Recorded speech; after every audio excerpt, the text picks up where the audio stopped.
So today we are going to be making a homemade yogurt. And I do have a video on my channel for a homemade yogurt, but I just wanted to make another one. Why do we need fermented food? Yogurt is a fermented food. We need fermented food because we need good bacteria in our gut. So it supports the good bacteria that we have in our guts, inside our intestines. And why do we need good bacteria? What we call the probiotics. We need probiotics because of numerous things. And I probably should make a video on everything that they do for us, including helping you sleep better, helping you lose weight, helping you prevent insulin resistance, helping you maintain a good blood sugar levels. So it's very important that we find a way to get some probiotic into our guts. One of the fermented food that you can have is sauerkraut. So you can have sauerkraut, but you be sure to buy the ones that are in the refrigerator section, like I said in one of my sauerkraut videos, or you can make yours at home. I make them all the time. So to make a homemade yogurt, I want you to know that you have to start with some yogurt. It won't be as big as this. I bought this and we have gone at least, I think, halfway. We have gone on it, but I want to use what's left to make a homemade yogurt. I bought this because I didn't have any left anymore. To make a homemade yogurt, the easiest way for me, I use my Instant Pot. My Instant Pot that has a yogurt button. Okay, if you have a different one that has a different kind of button, read the instructions. It comes, lets you know how to go about doing it. But I've always had this one, so that's the one I use. So then for the yogurt, that's gonna be your starter, because you need to actually add a bacteria in there, a bacteria from yogurt, or they also sell dry ones, but I usually go with this. So you need to add that to help make the rest of your milk, to help the rest of your milk become yogurt, basically, from the bacteria action. So if you're gonna buy a yogurt to use if you're gonna buy a yogurt to use to make your own homemade yogurt, you wanna get something like this. This is a whole milk plain yogurt. I usually like to buy organic for things like this. So that is the one I have. And this one, if you look at the ingredients, it will tell you, make sure it doesn't have any fruits. It doesn't have anything else but yogurt. And if you look at the ingredients, where are they? These things should be way easy to find. More than that, I'm sure I just missed it. But where is it? I will not proceed if I do not find it. So you probably seen it, but I'm still here looking right there. Our recipe: cultured, pasteurized, organic whole milk. Now I don't like that it has that pectin, but and this one they add vitamin D3. So if you can, find one with less, that's good. But this is what this has. And then you look at the culture that they already have, the active culture. This one has 6 live active culture, and these are the things I'm hoping would grow in the yogurt that we make. Okay, so but these are all the things that you need that are good for you. So we're gonna start with a clean Instant Pot liner. So it's clean. You want this to be not necessarily a sterile process, but a clean process, because you don't want other bacteria to grow in here. You just want the good bacteria that you're introducing from the yogurt to grow. So you keep everything clean. Everything that I'm gonna use, I have my spoons, they are clean. And this only requires 2 products: your yogurt starter and your milk. I actually recommend the whole milk for this. I know some of us shy away from the whole milk because of the saturated fat that it has, but that's what I really do recommend. But this is what I have. This is the 2% reduced fat. The more fat it has, the thicker your yogurt is gonna be. And for this process, you wanna go with this ultra filtered milk.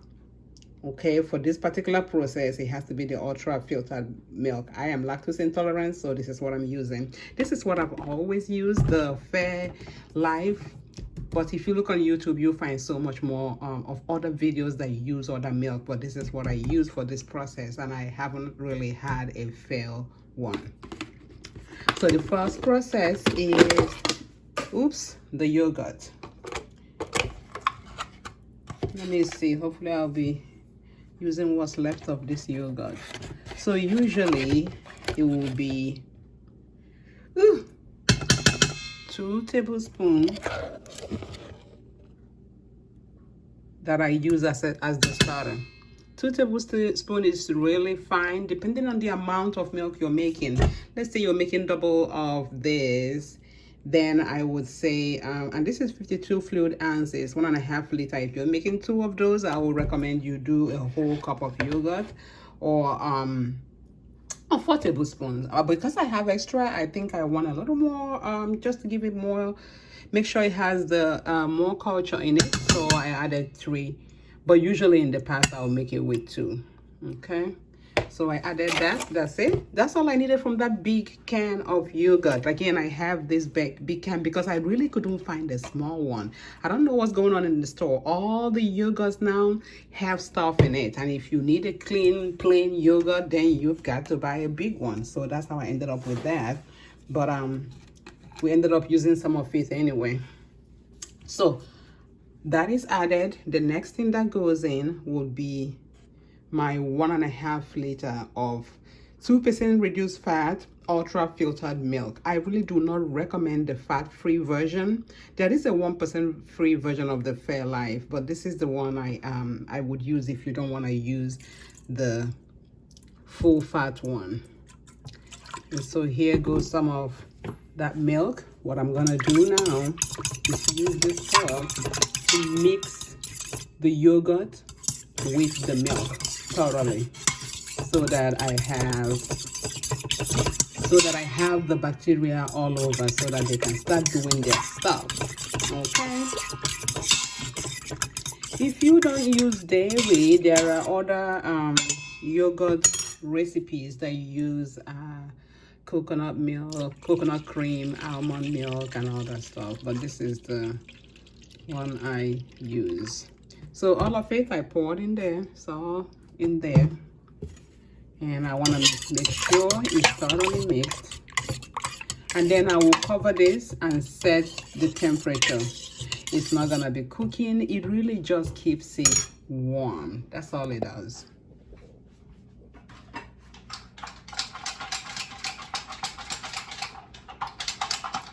So I'm going to cover this with the Instant Pot cover and then set it. Okay, and you can really cover it with anything. Just make sure that things are not falling in it. It doesn't necessarily have to be this cover, but I just use it because that's what's available. And then all you have to do now is set it. And I push my yogurt setting. My yogurt setting is set to 9 hours. So for the next 9 hours, this machine will turn to the right temperature and stay there for the next 9 hours. It's not gonna be hot when you touch it because it's gonna be a very low temperature. And it will stay there for the next 9 hours. And I will come back and show you what it looks like when it's all done and what we do at that point. All right, so this is the first set. Just don't touch it, don't mess with it, don't open it. You don't need to stir it, you don't need to do anything. You just do this, put it together, let it be. See you later. This was the dark of the night and I didn't want to turn on the light. Sorry, it's so dark in here. But now I cover it and put it in the refrigerator for the next few hours to be get cold and ready for feeding and for storage. But I just put in the paper towel so that it does not have condensed water going back in the yogurt. Okay, this is the next morning I took it out of the fridge. So this went into the fridge covered with a paper towel and then a plate, and then it stayed overnight, and here we are. Look at that. Look at how beautiful that is. So I don't usually squeeze the water out of it, because the water the way is very good, so I don't. This is plain yogurt. I did not add anything to it. So now you can put it in your the lightning here is so bad. So now you can put it in your plate and mix it, add whatever you want. So I'm going to mix it up, and I usually put them in these containers that I have. This is my empty yogurt container, so I might put some in there, but I usually put it here and cover it and refrigerate, and you're free to add whatever else you want to. This is your own homemade yogurt. You know what's in it. In addition to the very good probiotics, whatever else you add to it, you know you added it. You know what it is. All right? Bye. See you on the next one.